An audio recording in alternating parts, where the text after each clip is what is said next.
Ginambil iki ku ki apa ya dulu? Terus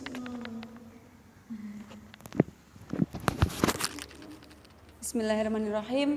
Assalamualaikum warahmatullahi wabarakatuh. Kami dari kelompok 9 yang beranggotakan Novita Ambarsari, Rangga Gita Daru, dan juga saya Rianti akan menjelaskan materi mengenai analisis jalur kritis atau manajemen proyek. Nah, dalam kali ini, video ini saya akan membahas yaitu pengertian analisis jalur kritis. Nah, analisis jalur kritis atau critical path method atau disingkat dengan CPM adalah algoritma berbasis matematika untuk menjadwalkan suatu kelompok aktivitas proyek. Nah, CPM merupakan salah satu peralatan terpenting untuk memanajemen proyek seperti membangun gedung, memelihara sistem komputer, dan juga riset dan pengembangan. Nah, ada dua teknik dasar dalam analisis jaringan kerja, yaitu program evaluation and review technique atau disebut dengan PERT, di mana PERT itu sendiri adalah suatu metode untuk menjadwal dan menganggarkan sumber-sumber daya untuk menyelesaikan pada jadwal yang sudah ditentukan, dan juga critical path method atau disingkat dengan CPM. Nah, selanjutnya adalah konsep jalur kritis. Yang pertama ada event atau kejadian di mana suatu keadaan tertentu yang terjadi pada suatu saat tertentu atau disebut dengan activity on node. Yang kedua adalah aktivitas, di mana suatu pekerjaan yang diperlukan untuk menyelesaikan kejadian tertentu atau disebut dengan activity on a row. Nah, dalam slide ini saya akan menjelaskan mengenai pendekatan diagram jaringan AON dan AOA, yaitu activity on a node dan juga activity on a row. Nah, yang A itu adalah ini merupakan sebuah aktivitas ya yang dilakukan oleh sebuah proyek tertentu. Misal A dalam penjelasannya A kemudian B lalu C. Nah, dalam slide ini menjelaskan bahwa jika proyek A itu belum terselesaikan, maka B dan C tentu tidak bisa diselesaikan karena proyek A saja belum terselesai. Jadi aktivitas proyek yang harus diselesaikan itu harus urut, yaitu proyek A selesai kemudian dilaksanakan kembali proyek B dan seterusnya.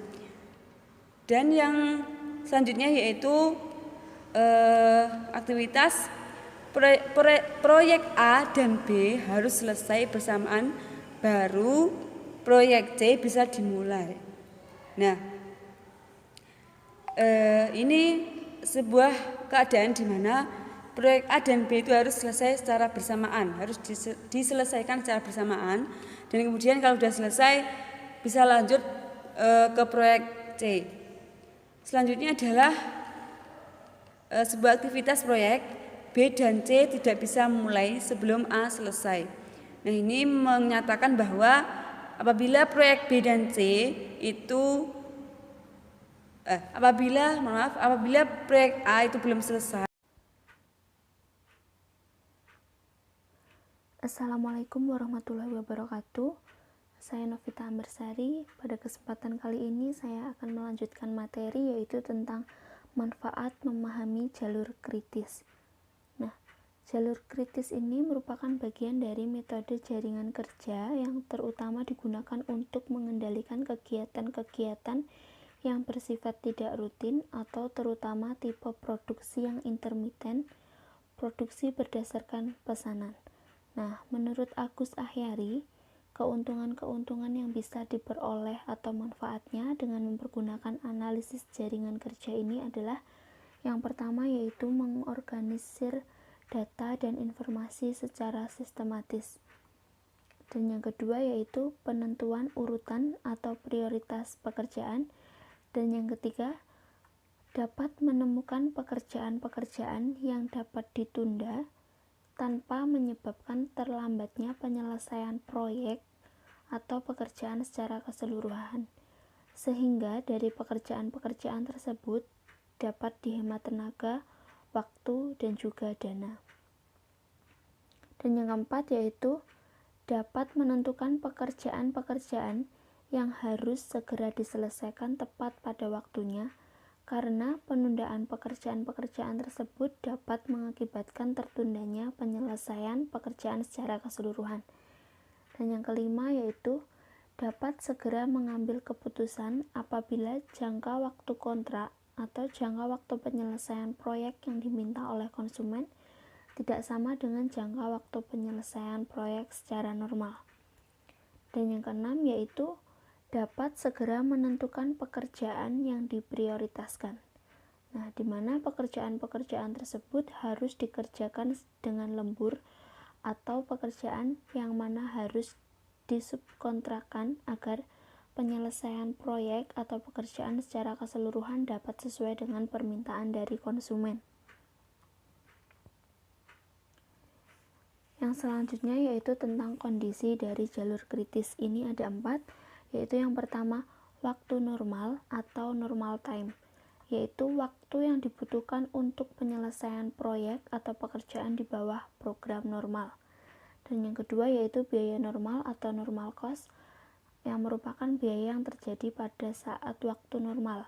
Dan yang ketiga yaitu waktu percepatan atau crash time, yaitu waktu minimum yang dibutuhkan untuk menyelesaikan suatu kegiatan tersebut. Dan yang keempat yaitu biaya percepatan atau crash cost, yang mana merupakan biaya yang berhubungan dengan crash time.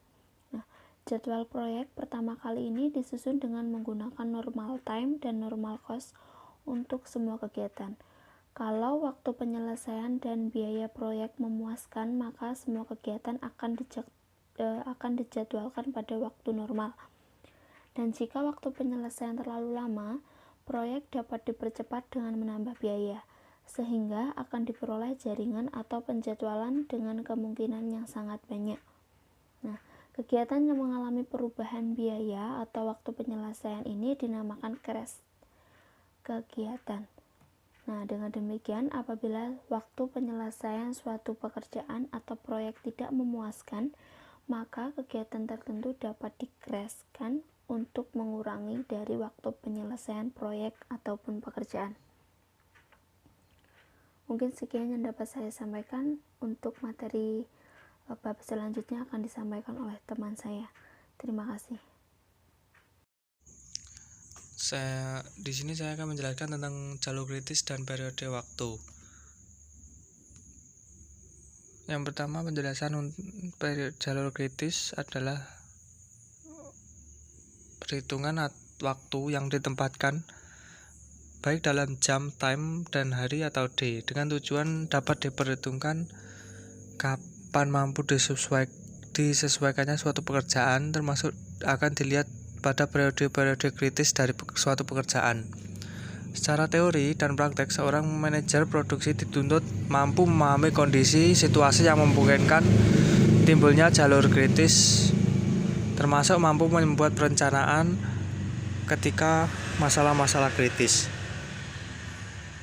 Mekanisme pada jalur kritis, posisi aktivitas atau kegiatan, dan waktu aktivitas atau kegiatan, serta posisi waktu start dimulai dan waktu finish selesai yang terdapat pada setiap aktivitas.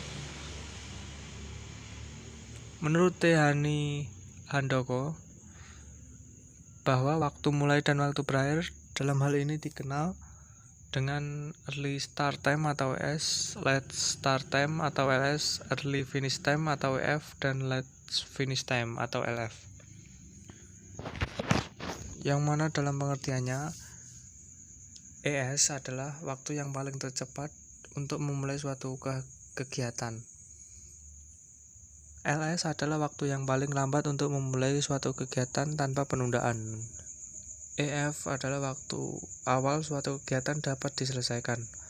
serta LF adalah waktu yang paling lambat untuk menyelesaikan suatu kegiatan. Hubungan jalur kritis dan aktivitas bisnis. Dalam bisnis dikenal think fast atau decision fast atau berpikir cepat dalam mengambil suatu keputusan. Sehingga suatu peluang tidak akan datang dua kali. Begitu kata yang dipakai oleh para pebisnis. Sehingga ini menyebabkan konsep think fast and decision fast menjadi begitu dominan. Dalam realitas, Sting menemukan kondisi dalam situasi yang bersifat kritis dan tidak seperti yang diharapkan. Maka dalam konteks ini, seorang manajer diajarkan untuk mampu menyelesaikan suatu keadaan yang bersifat kritis dengan baik. Kemudian solusi penerapan pada jalur kritis. Untuk persoalan yang bersifat jangka pendek, diselesaikan dengan pendekatan jangka pendek. Untuk persoalan yang bersifat jangka panjang, maka sebaiknya diselesaikan dengan pendekatan jangka panjang, seperti pesanan order tahunan yang ditandatangani dengan kontrak pada tahun berikutnya. Sekian dan terima kasih.